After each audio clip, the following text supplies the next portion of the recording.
Against it. But Jacob saw another gate.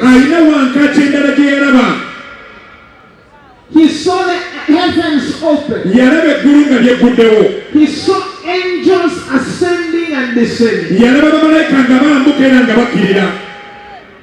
And he said there are gates in heaven. And when those gates are open, angels begin to ascend. They ascend bringing you your package. And they go back and pick another package. And in his vision, Jacob sees these angels ascending and descending. And he says, these are the gates of heaven.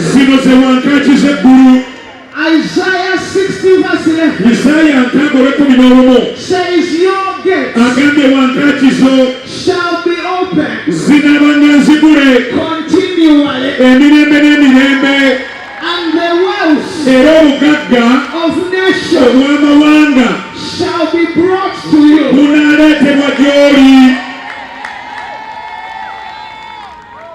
There are gates that close out money. There are gates that keep money away from Jerusalem.